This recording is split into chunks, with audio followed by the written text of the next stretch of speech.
Well, don't you look fabulous? I would never have the courage to wear my hair that kind of way. I'm so proud of you for quitting smoking. It's too bad you got all those little lines on your face. Congratulations for winning the dance competition. Maybe someday you'll give a real sport a try. These are all examples of negging. And this is something that I had never heard before a couple of days ago. Negging, Negging. What's up, everybody? Thanks for hanging out. And today we talk about a topic that is a form of emotional manipulation. So the comments that I just gave, these are backhanded compliments. I'm so proud of you for quitting smoking. Too bad you already have all those little lines all over your face. You know, these are one form of negging. There's several different categories for negging, which we're going to talk about. So thanks for hanging out. Drop a line if you can hear me clearly, and let's dive into it. So negging, and this is an article. In fact, I am pasting it to the chat right now. This is an article that talks about how to recognize and respond to negging. And I like this because it breaks down the categories. I'm really into psychology. And hey, Marianne, thanks for hanging out. I'm really into psychology, so my study of everything comes from that. Hey, Nicole, thanks for hanging out. Russell Burton, thanks for hanging out. Hope you all are well. Happy Monday to you. So I'm really into psychology, and so this one is right up my alley. Sean Johnson, thanks for hanging out. Here we go. What is negging? Emotional manipulation, or negging, can be subtle at first. It can be so subtle at first that you don't see it for what it is. After all, everyone says something they wish they hadn't on occasion. But negging isn't a mistake or a slip of the tongue.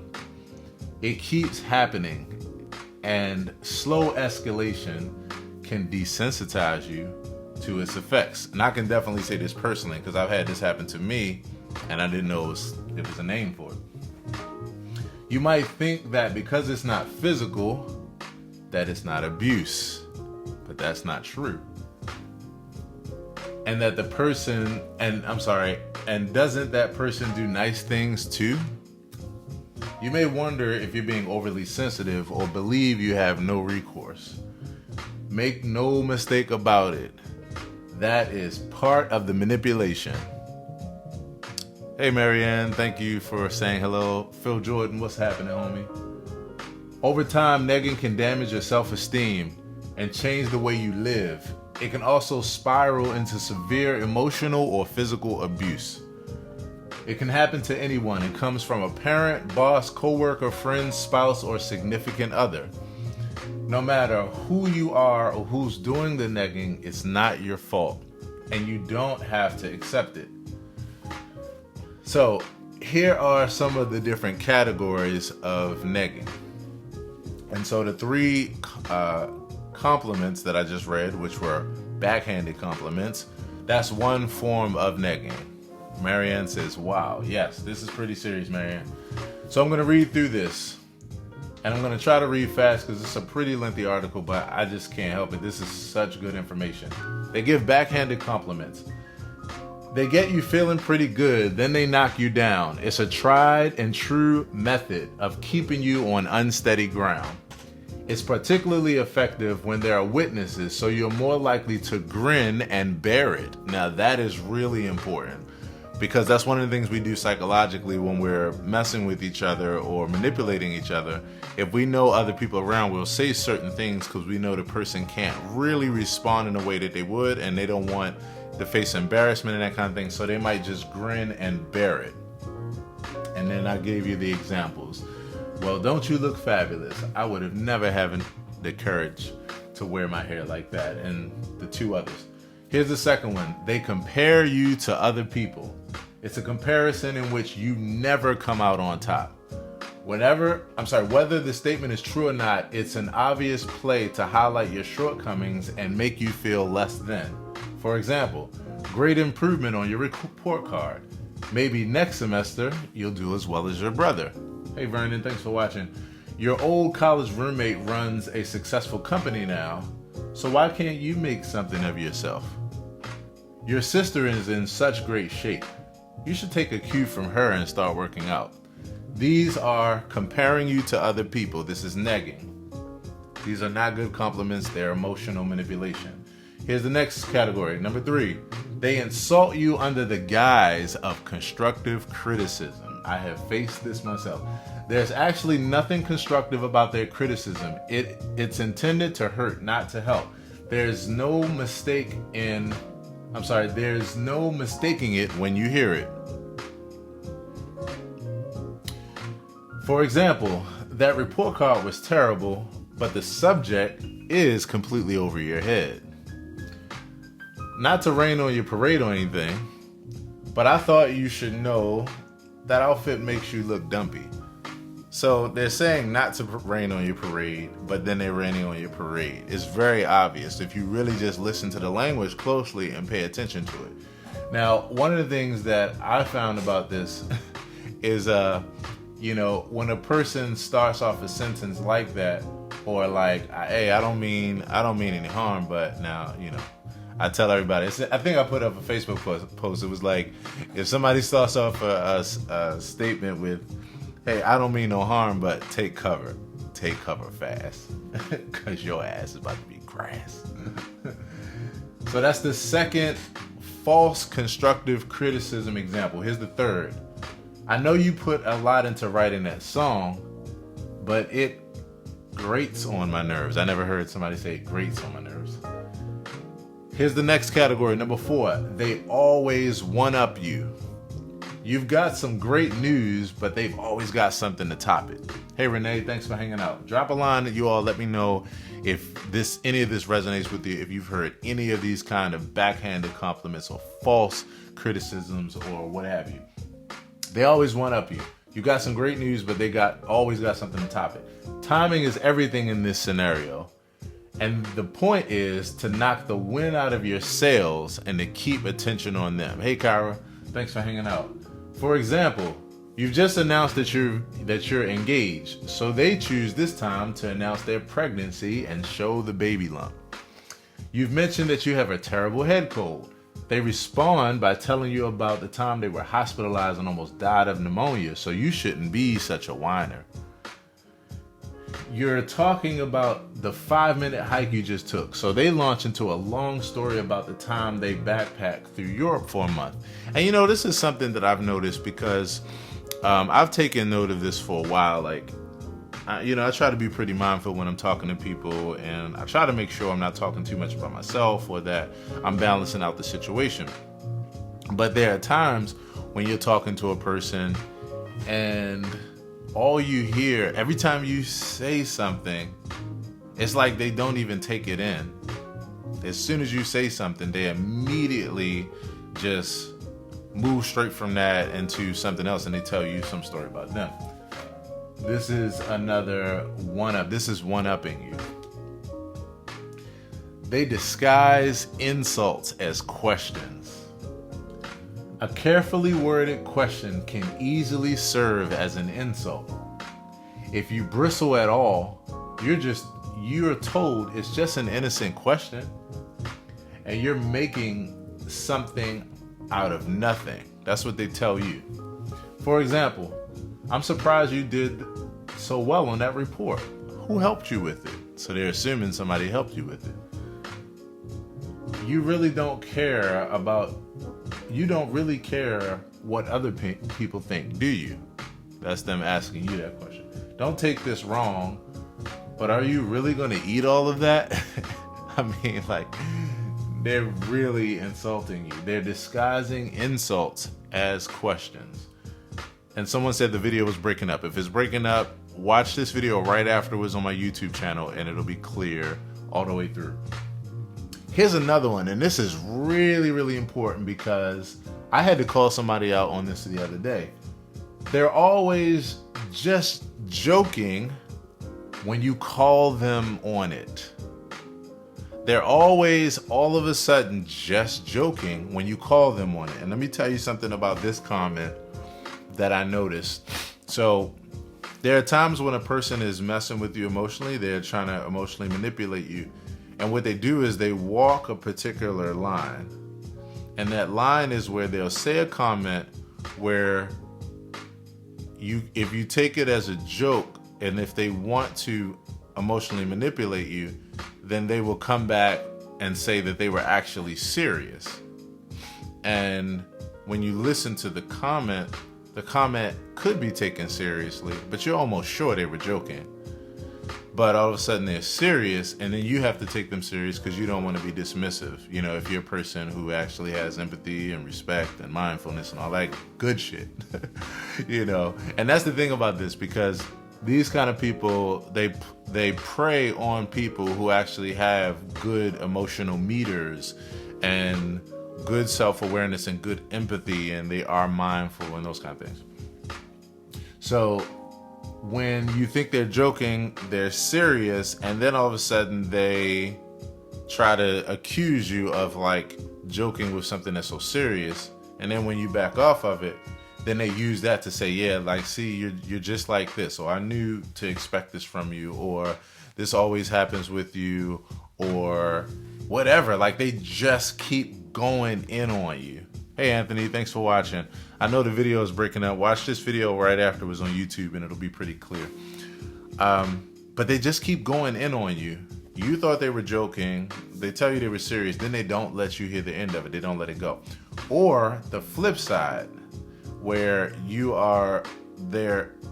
think they're serious about something, so you take them serious, and then they go, lighten up. I was just teasing. You're too sensitive. You know I didn't mean it. Where's your sense of humor? Wow, I can't say anything without you taking it the wrong way. Now, the reason why this is so important is because these are real statements that at times are justified. But you can tell when somebody's manipulating you emotionally because you swear they were joking, and you really have a heart of mindfulness, you know, so you don't want to joke if they're not joking.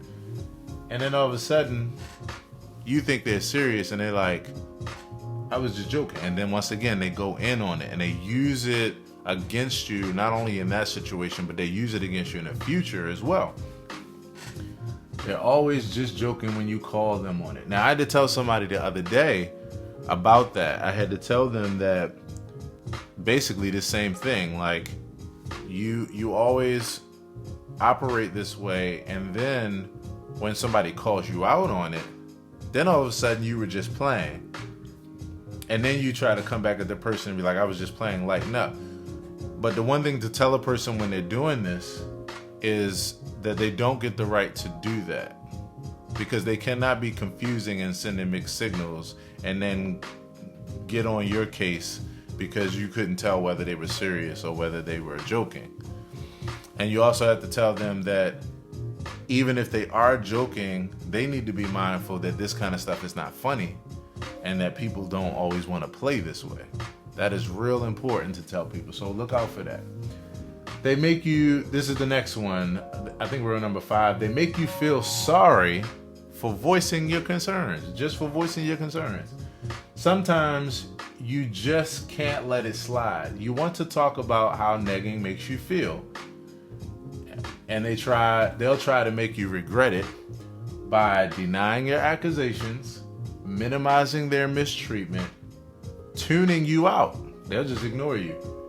Dredging up your faults, real or imagined, to show you that you are the problem. Disregarding your opinions as uninformed, unintelligent, or juvenile. Yelling, screaming, or swearing. That's a complete diversion. Throwing things, hitting the wall, or getting in your face. And they don't even have this on here, but I'll sum it up to say, throwing a fucking tantrum. There are times as adults when we throw tantrums when you can tell that this is what we're doing. we're actually trying to one up a person and to establish a kind of dominance in a situation by getting even more out of control than the person that you're talking to. Especially, like I said, if you're talking to somebody like myself who's not confrontational and like, I don't let things get to me. So if you're really wilding out, if it's really affecting you that bad, I'm going to check myself, whether I'm doing something or even if I'm not doing anything. And this is the more important one, because I'm hardly ever in a case of like attacking someone.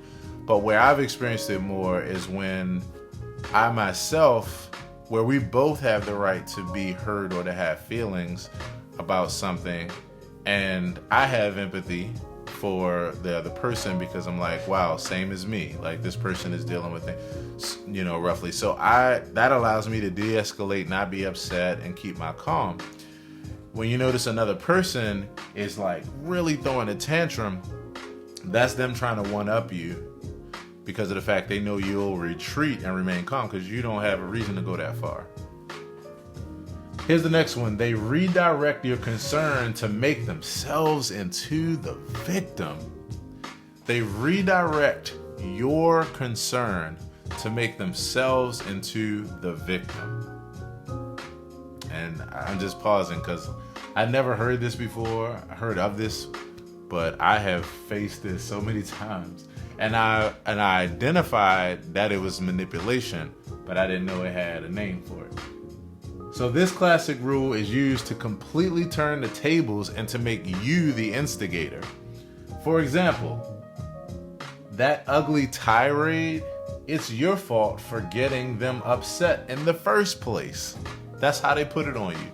They're basically saying that ugly tantrum that they have is your fault because you're the one that pushed them to that limit. Not that they're responsible for their actions and that they shouldn't be acting out, but that you're responsible for pushing them that far. They had to get physical because you just wouldn't stop pushing their buttons. If you only showed a little respect, they wouldn't have called you names. They wouldn't have to be jealous or keep checking on you if you didn't have a wandering eye. They ask you why you're always picking on everything they say and do. They complain that you're too needy. They keep talking about how much they love you and all the good things they do for you that you don't appreciate. Hey Nina, thanks for hanging out. Hey Jewel, thanks for hanging out. Long time everybody, how you doing? Again, all these things are legit responses in legit circumstances. But during times of emotional manipulation, they are completely the opposite. The problem sometimes is that these kind of people that do this will use this because they know that it actually has validity in certain situations, and they're actually fighting for the validity in their situation. Again, when you're a person that's non-confrontational and you're just like, I don't have time to argue, you just back off. You just say, okay, I don't know what I did, but I apologize. I'm sorry that it hurt you that bad. And then they go in further. That's how you know. When they go in farther and they're just like, yeah, because that really, and you just don't understand, and you like, really keep your eye on that, because they could be actually in their mind saying, oh, I got them now. I got them now. They're actually retreating and they're remorseful. So they buy into this whole thing, hook, line, and sinker. And now I'm going to really stick it to them because they're vulnerable, and they're going to take anything I say because they're catering to my emotional state right now. Don't cater to that. That's the point. You have to be mindful of the signs. So here's the last part of the article, where they say how to respond to negging. We all say bad things once in a while and accidentally hurt people we care about, but we recognize our errors, apologize, and try not to do it again. And here's the thing I'm going to add to that statement. If we are healthy-minded individuals who are not manipulating people, and we're not passive-aggressive or narcissistic or emotional manipulators, then we do recognize our errors, apologize, and try not to do it again, and are very remorseful. But emotional abuse is not an accident. It's a regular occurrence, and the perpetrator typically doesn't attempt to change or improve their behavior. When you keep noticing that pattern that you're going through with a person, where, especially this, because this was one of the things that really impacted me. When you're going through this kind of cycle of behavior with a person, And when you actually do take the time to mend it or make it right or to apologize or be remorseful, you go all the way down to the bottom, layer, and you fix it. But then all of a sudden you see this same thing happen again. And the person goes through the whole cycle again as if you never fixed it the first time, as if they don't actually understand your intentions, as if you haven't voiced, how you actually feel and those kind of things. That's when you know there's a pattern going on. When it feels like no matter what you do, this keeps happening and keeps starting from scratch.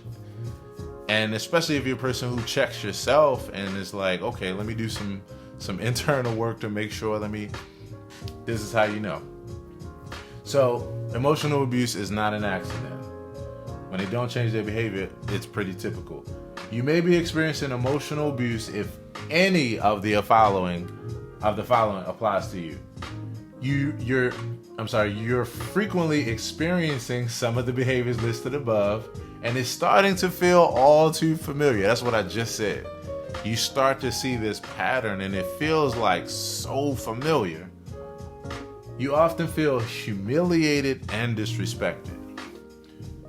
You're changing your behavior to please the other person. And again, it's when you go above and beyond to change your behavior to please the other person, when this is definitely emotional manipulation.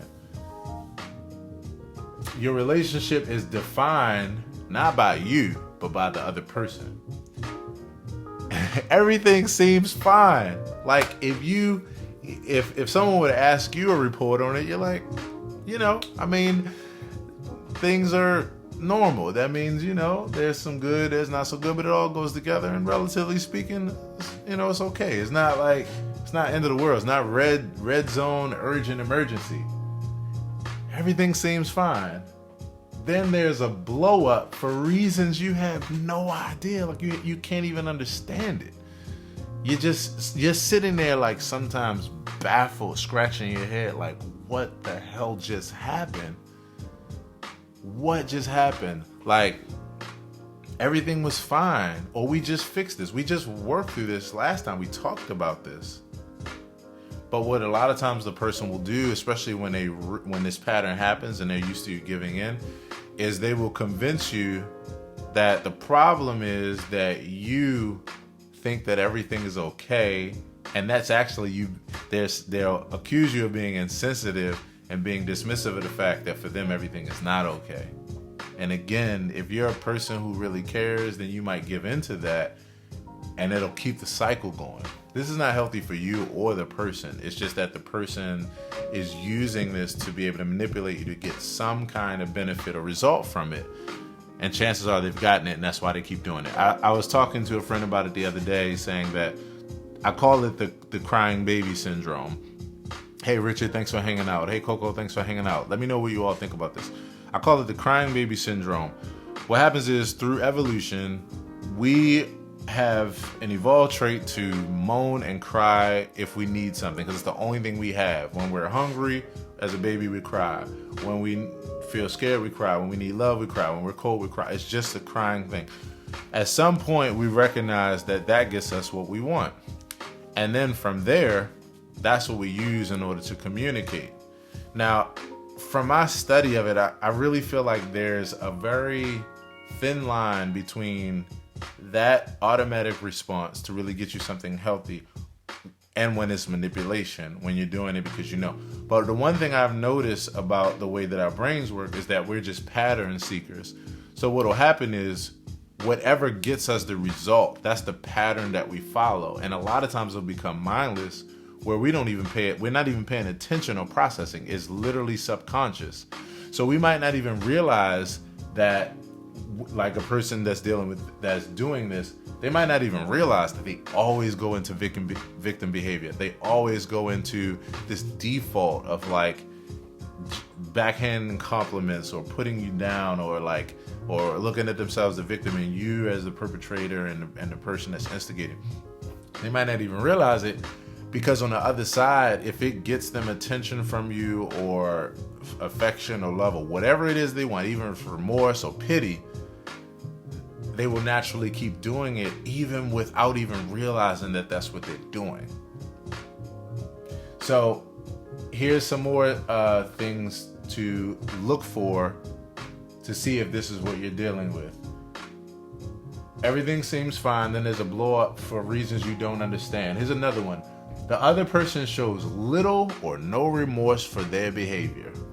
I have seen this. Oh my gosh. Everyone's situation is different, so there's no one solution. You may find it helpful to consider the following and move forward on what feels appropriate for your situation. Don't get dragged down to their level by insulting them back. This is one important thing that I have had to put into play, and it's not hard because I don't like insulting people, period. Like I literally think the tit for tat thing is so childish, but you can be pushed to that point where you want the person to know how it feels to receive what they're giving out. You want them to have a dose of their own medicine. The problem with this is that this is actually more feeding into the emotional manipulative trap. That's exactly what they want you to do, because now they really have proof of the things that they're accusing you of. So you don't want to do that. So you don't want to get dragged down by insulting them back. Don't engage in pointless arguments. And I'm going to add one more onto this. This is a deep one. I had to learn this myself. Don't defend yourself when it is really unjustified, when you really don't need to be defending yourself because your intentions are too damn obvious, or you already said what you said, or you said your intentions, or you're clear. Like, do not defend. Or if they're accusing you of something that's so outlandish.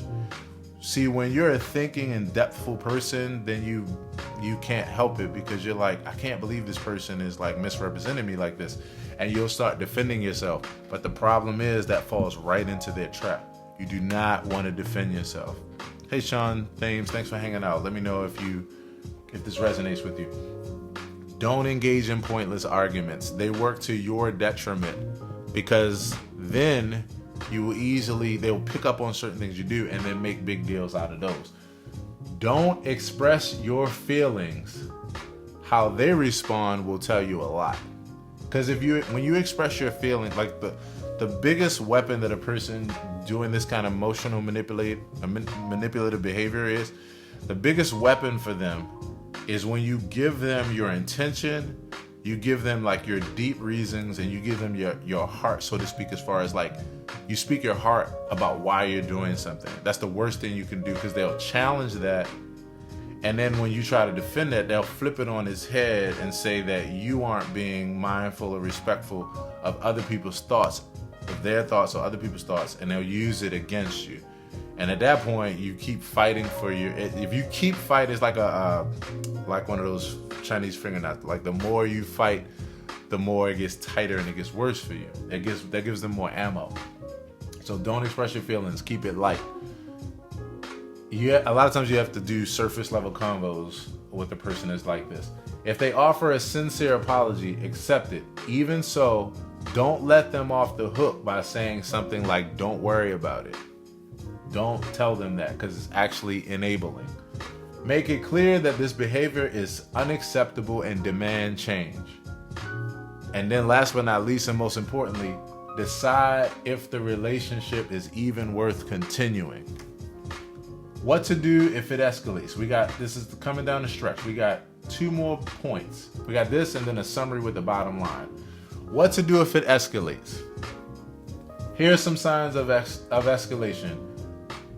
If you're becoming too isolated from your family and friends because of this person and because of what they're putting you through. Emotional abuse is now happening in front of other people. That's how to know it's gone too far, if they're doing this in front of other people. Your things have been destroyed or taken. Now, this should be the obvious one, but it can be overstated, because a lot of times when we really are either invested in a relationship with a person or in love or something like that, it can make us take abuse that we don't have to take. I've been through it myself. Here's another one to know that has gone too far. When they're keeping tabs on your activities or following you or everything you do, they're keeping tabs on everything. And then last but not least, when you've been pressured to do things that you don't want to do, or even worse, to be a person who you aren't. If you're experiencing one or more of the above, your situation may be more dangerous than you realize. The following may help you acknowledge and address your circumstances. Start keeping a written record of what's happening. If you're isolated, break the cycle. Reach out to people you trust, such as friends, family, teachers, guidance counselors, or clergy. Now, let me say this.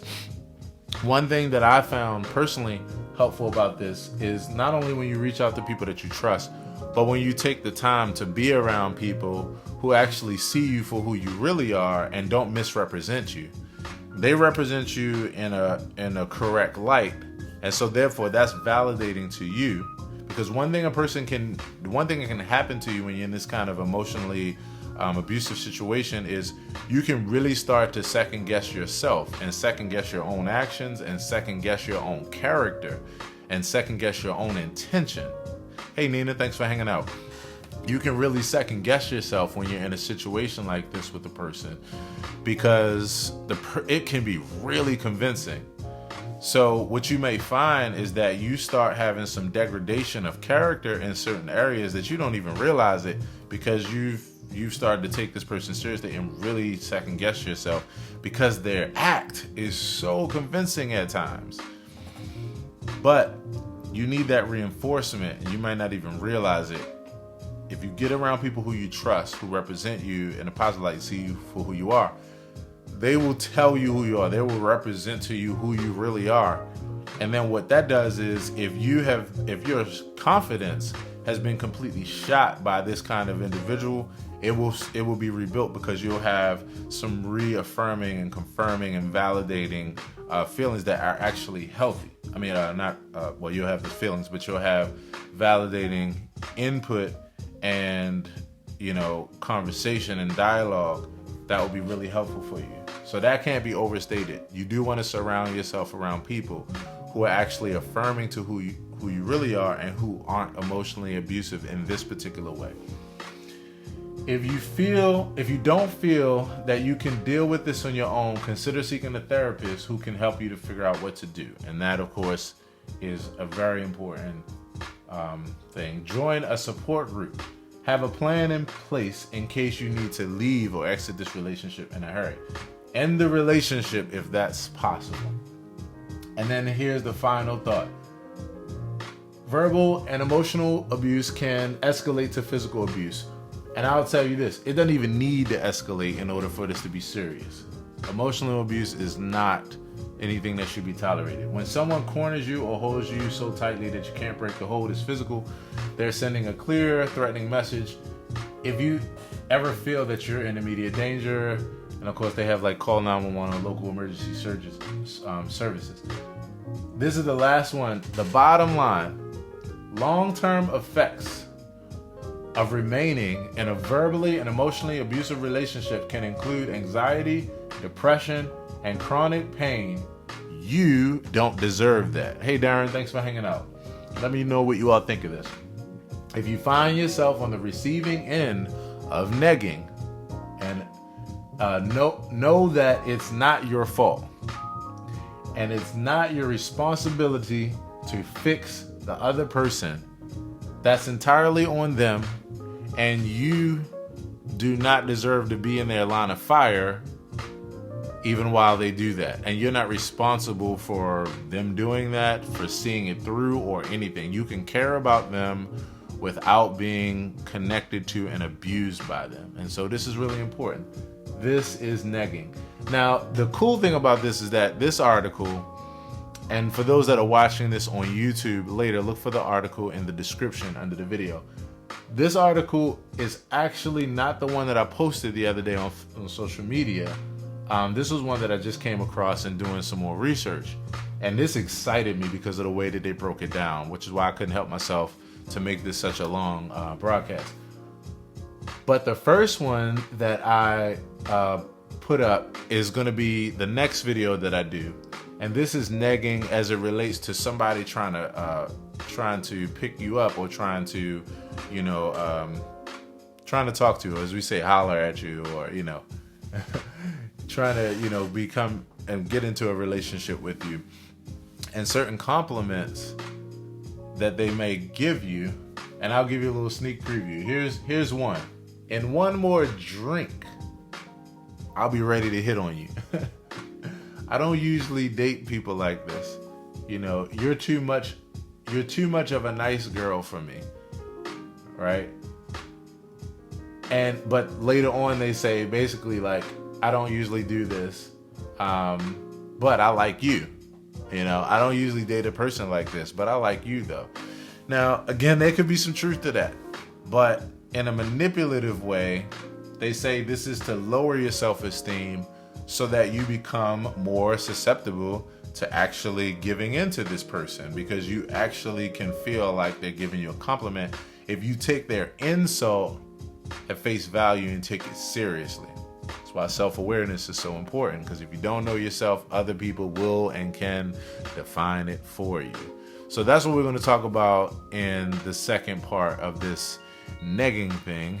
And so, yeah, I'm really excited to talk about this. This is psychology, and I love talking about this kind of stuff. So drop a line. Let me know what you think about this topic. And if you just jumped in, take it back from the top. If you just jumped in on a live stream. And yeah, I'm really curious what you all think. So let's pick up the convo and drop a comment. I respond to all comments here, and I love to converse about it. And I'll be back for part 2 real shortly. Take care, and don't let anybody treat you this way. Emotional abuse is not something that you have to tolerate. There's nobody in this world that has anything to offer that's worth putting up with emotional abuse, especially very subtle emotional abuse. So be careful. Take care of yourself. Peace. Talk to you soon.